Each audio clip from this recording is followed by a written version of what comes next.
అంగరంగ వైభవంగా వాడపల్లి వెంకటేశ్వర స్వామి బ్రహ్మోత్సవాలు భక్తులకు ఏ విధమైన ఇబ్బందులు లేకుండా ఏర్పాట్లు. నియోజకవర్గంలోని ప్రతి గ్రామం నుంచి బస్సులు ఏర్పాటు చేస్తున్నాం. కొత్తపేట ఎమ్మెల్యే బండారు సత్యానందరావు ప్రకటన. కోనసీమ తిరుమల వాడపల్లి వెంకటేశ్వర స్వామి వారి 13వ వార్షిక బ్రహ్మోత్సవాలను అంగరంగ వైభవంగా నిర్వహించనున్నట్లు కొత్తపేట ఎమ్మెల్యే బండారు సత్యానందరావు తెలిపారు. విశేష సంఖ్యలో తరలివచ్చే భక్తజనానికి స్వామివారి దర్శనం సులభతరంగా ఉండేలా ప్రజాప్రతినిధులు, అధికారులు ఏర్పాట్లలో నిమగ్నమై ఉన్నారని ఆయన తెలిపారు. ట్రాఫిక్ ఇబ్బందులు లేకుండా శానిటేషన్ సవ్యంగా జరిగేలా త్రాగునీరు, అన్నప్రసాదం అందరికీ అందే విధంగా ఏర్పాటు చేస్తున్నట్లు తెలిపారు. కళ్ళు మిరుమిట్లు గొలిపేలా బ్రహ్మాండమైన లైటింగ్ ఏర్పాట్లు జరుగుతున్నాయని, స్వామివారి ఆలయాన్ని వివిధ రకాల పుష్పాలతో అలంకరించడం జరిగిందని, అనేక రకాల సాంస్కృతిక కార్యక్రమాలు, ఆధ్యాత్మిక కార్యక్రమాలు జరగనున్నాయని తెలియజేశారు. గత సంవత్సరం కంటే విశేష సంఖ్యలో ఈ సంవత్సరం భక్తులు తరలి రానున్నారని ఆయన వ్యాఖ్యానించారు. శ్రీశక్తి పథకంలో భాగంగా మహిళలు ఉచిత బస్సు పథకాన్ని వినియోగించుకుంటూ అశేష సంఖ్యలో తరలి వస్తారని తెలియజేశారు.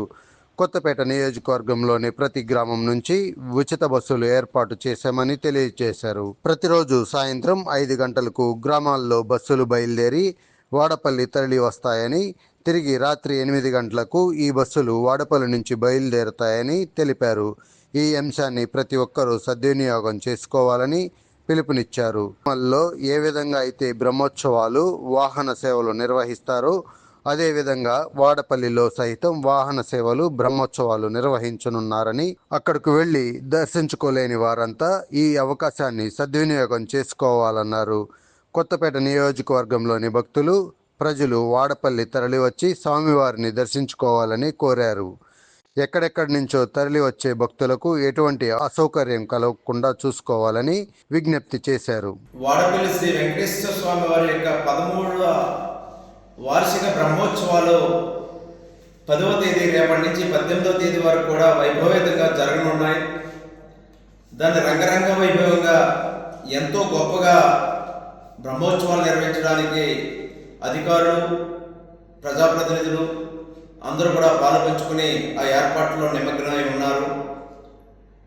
ఎంతో అత్యధికమైన సంఖ్యలో విశేషంగా తరలి వచ్చే భక్తులకు స్వామివారి దర్శనం ఏర్పాట్లు సులభతరంగా ఉండే విధంగా, అక్కడ తగ్గ సౌకర్యాలన్నీ కూడా బాగుండే విధంగా, అక్కడ భక్తులకు దర్శనం సులువుగా జరిగే విధంగా, ట్రాఫిక్ ఇబ్బందులు లేకుండా ఉండే విధంగా, శానిటేషను, అన్నప్రసాదాలు అన్నీ కూడా సవ్యంగా జరిగే విధంగా దానికి తగ్గ ఏర్పాట్లు చేస్తూ ఉన్నారు.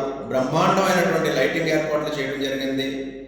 దానికి తగ్గట్టుగా స్వామివారి ఆలయాన్ని పుష్పాలతోటి వివిధ రకాలుగా, అనేక రకాలుగా స్వామివారి ఆలయాన్ని పుష్పాలతో అలంకరించి దాన్ని తీర్చిదిద్దడం జరుగుతూ ఉన్నది. అనేక రకాలైన సాంస్కృతిక కార్యక్రమాలు, ఆధ్యాత్మిక కార్యక్రమాలు ఉదయం నుంచి సాయంత్రం వరకు కూడా బ్రహ్మోత్సవాల సమయంలో అనేక రకాలైన సేవలు జరిగే సమయాల్లో అనేక ప్రోగ్రాములు కూడా ఏర్పాటు చేయడం జరిగింది. గత సంవత్సరం జరిగిన దానికంటే రెట్టింపు సంఖ్యలో ఈనాడు భక్తులందరూ తరలి వస్తారని అంచనా వేస్తూ ఉన్నాం. మహిళలు కూడా ఉచిత బస్సు ద్వారా అనేక మంది వస్తూ ఉన్నారు. దానికి తోడు కొత్తపేట నియోజకవర్గంలో ఉచితంగా బస్సులు ఏర్పాటు చేసి ప్రతి గ్రామం నుంచి కూడా మహిళలు, భక్తులు అందరూ, పిల్లలు అందరూ తరలి వచ్చి స్వామివారిని దర్శించి స్వామివారి కరుణాకటాక్షాలకు పాత్రులై శుభ ఫలితాలు పొందాలని కోరుకుంటూ ఉన్నాను. ప్రతిరోజు సాయంత్రం వేళలో 5 గంటలకి బస్సులు బయలుదేరి వాడపల్లి వచ్చి అక్కడ నుంచి మళ్ళీ 8 గంటలకు రిటర్న్ బయలుదేరడం జరుగుతుంది. ఆ తగ్గ ఏర్పాట్లు కొత్తపేట నియోజకవర్గంలో అన్ని గ్రామాల్లోనూ కూడా ఉచిత బస్సులు ఏర్పాటు చేయడం జరిగింది. దీన్ని ప్రజలందరూ కూడా సద్వినియోగం చేసుకోవాలని కోరుతూ ఉన్నాను. తిరుపతిలో ఏ విధంగా బ్రహ్మోత్సవాలు జరుగుతూ ఉంటాయో, ఏ విధంగా అక్కడ సేవలు జరుగుతూ ఉంటాయో, అదే రీతిలో తిరుపతి వెళ్ళి చూడలేని భక్తులకు వాడపల్లిలో ఇక్కడ ఈ బ్రహ్మోత్సవాల్లో పాల్పంచుకుని తిరుపతి వెళ్ళి వెంకటేశ్వర స్వామి వారి బ్రహ్మోత్సవాలు చూసి ఆనందం, అనుభూతి పొందే విధంగా వాడపల్లిలో ఈ ఏర్పాట్లు చేయడం జరుగుతుందనేది తెలియజేస్తూ ఉన్నాను. భక్తులు, ప్రజలు ఈ బ్రహ్మోత్సవాల్లో పాల్పంచుకుని విజయవంతం చేయాలని, ఇది మన కార్యక్రమంగా భావించాలని, స్వామివారి కార్యక్రమాన్ని ఇది మనందరి కార్యక్రమంగా భావించి కొత్తపేట నియోజకవర్గ ప్రజానికం, కొత్తపేట నియోజకవర్గంలో ఉన్నటువంటి అందరూ కలిసికట్టుగా ఈ యొక్క బ్రహ్మోత్సవాలు విజయవంతం చేయాలని కోరుకుంటూ ఉన్నాను. ఎక్కడెక్కడి నుంచో తరలి వచ్చే భక్తులందరికీ అసౌకర్యం లేకుండా అందరూ సహకరించి విజయవంతం చేయాలని కోరుకుంటూ ఉన్నాను. నమో వెంకటేశాయ మహా. స్వామివారిని దర్శించండి, శుభ ఫలితాలు పొందండి. ఏడేడు వారాల వెంకన్న దర్శనం 7 జన్మల పుణ్యఫలంగా అందరూ కూడా స్వామివారి యొక్క ఆశీస్సులతో వారు కోరుకున్న కోరికలు నెరవేర్చుకుని అభివృద్ధి చెందాలని కోరుకుంటున్నాను.